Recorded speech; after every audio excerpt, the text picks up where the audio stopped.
दिल्ली सरकार के पूर्व मंत्री, लोकप्रिय नेता श्री राजकुमार चौहान जी, जिला प्रभारी डॉक्टर योगेश आत्रेय जी, पूर्व केंद्रीय मंत्री श्री भानु प्रताप वर्मा जी, उत्तर प्रदेश सरकार में उत्तर प्रदेश के विधान परिषद सदस्य श्री मोहित बेनीवाल जी, पूर्व विधायक श्रीमती बिमला सोलंकी जी, स्थानीय पार्षदगण, भारी संख्या में मंगोलपरी विधानसभा क्षेत्र के प्रत्याशी श्री राजकुमार चौहान जी को अपना आशीर्वाद प्रदान करने के लिए उपस्थित मंगोलपुरी के सभी बहनों और भाइयों, आज मुझे इस क्षेत्र में आकर के आप सबका दर्शन करके आनंद की अनुभूति हो रही है।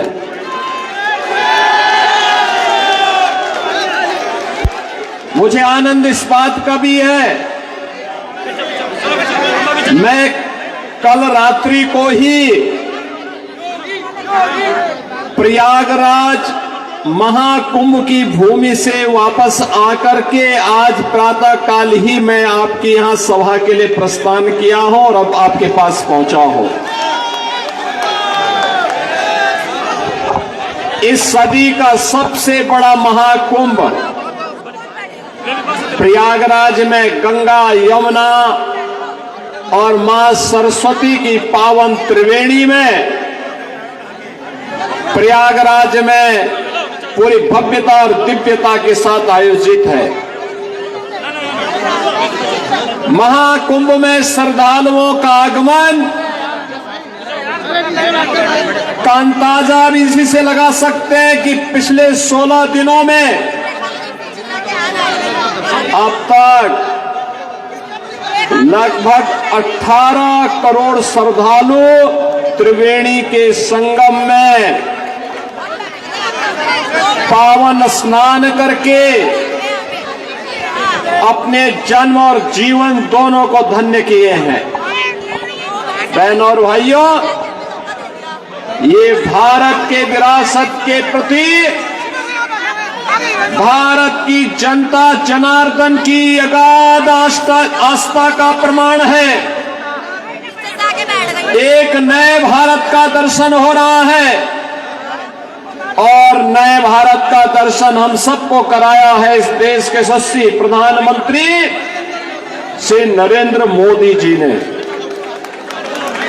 आप मुझे बताइए कि इतना बड़ा आयोजन उत्तर प्रदेश के प्रयागराज जनपद में हो रहा है और सफलतम आयोजन इसलिए हो पा रहा है क्योंकि उत्तर प्रदेश में भी भाजपा की सरकार और केंद्र में भी मोदी जी के नेतृत्व में भारतीय जनता पार्टी की सरकार, ये डबल इंजन की सरकार जब मिलती है तो कोई भी कार्यक्रम पूरी भव्यता के साथ, पूरी दिव्यता के साथ आगे बढ़ता है और प्रयागराज में वही दर्शन हम सबको हो रहा है।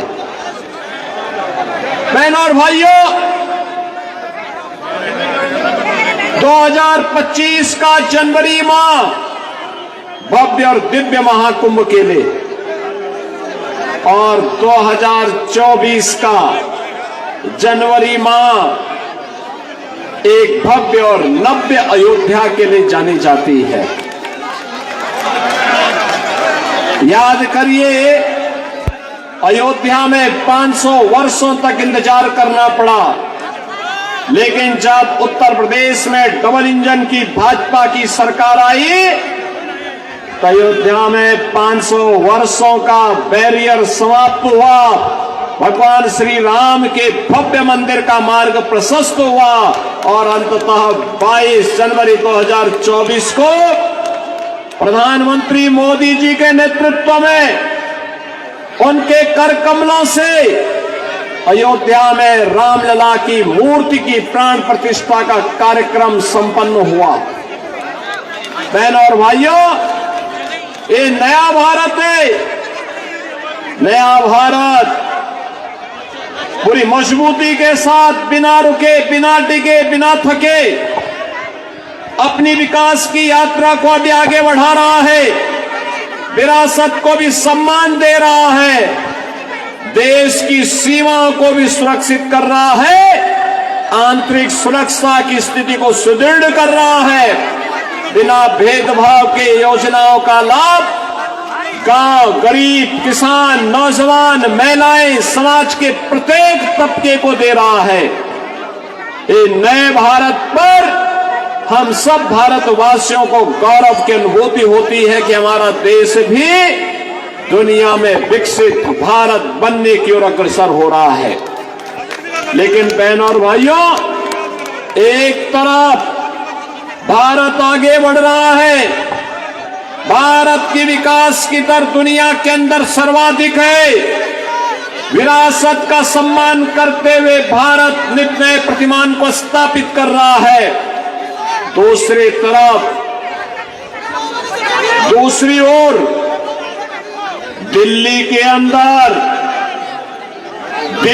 अंदर यहां पर जो राज्य सरकार पिछले 10-11 वर्षों से चल रही है, यह अराजकता का एक पर्याय बन करके रह गई है। बहनों और भाइयों, देश के अंदर आजाद भारत की पहली ये राज्य सरकार है और पहली पार्टी है जिस सरकार पर और जिस पार्टी पर भ्रष्टाचार का मुकदमा दर्ज हो रखा है। न केवल इनके नेता बल्कि आम आदमी पार्टी स्वयं भी आज के दिन पर भ्रष्टाचार के अपराधी बनकर के कटघरे में खड़ी हुई है। किस नैतिकता से जनता जनार्दन के पास जाकर के वोट मांग रहे हैं। बहनों और भाइयों, याद करिए 2013 में जब श्री अन्ना हजारे जी के नेतृत्व में दिल्ली के अंदर जन लोकपाल के लिए लंबा आंदोलन चल रहा था, जन लोकपाल, लेकिन दिल्ली के अंदर आम आदमी पार्टी की सरकार बनी। जन लोकपाल के मुद्दे को इन्होंने एक तरफ फेंक दिया। सिटीजन चार्टर की बात कही थी जिसमें जनता के प्रति जवाबदेही की लोग बात करते थे, लेकिन जनता के प्रति इनकी जवाबदेही क्या है। दिल्ली के अंदर अभी मैं आ रहा था, जब मुझे मंगोलपुरी की सभा में भाग लेने के लिए आना था, गाजियाबाद से मैं बाई रोड आपके पास आया हूं। सड़कें कितनी खराब हैं, अंदाजा लगाना स्वयं कठिन है। आप स्वयं इसका अंदाजा लगा सकते हैं, क्योंकि रोज भुक्तभोगी होते हैं, रोज गिरते हैं, रोज ठोकरें खाते हैं। अंदाजा लगा सकते हैं क्या ये दिल्ली के अंदर की सड़कें होनी चाहिए थी क्या? सीवर सड़कों पे बह रहा है। पेयजल के लिए आपको टैंकर का सहारा लेना पड़ता है और टैंकर भी प्रतिदिन नहीं आता है।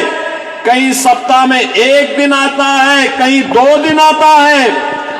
जब मैं गाजियाबाद से दिल्ली की ओर आ रहा था तो बहनों और भाइयों, यमुना जी जो कभी भारत की पौराणिक नदी के रूप में हम सबकी आस्था की प्रतीक थी, हम लोग तो 2 ही नारा लगाते थे, हर हर गंगे हर हर यमुने के नारे लगाते थे। वहां से बदबू आ रही थी, सीवर जैसी बदबू आ रही थी इस पावन यमुना नदी से। दिल्ली के अंदर आम आदमी पार्टी की सरकार के पाप का भुक्तभोगी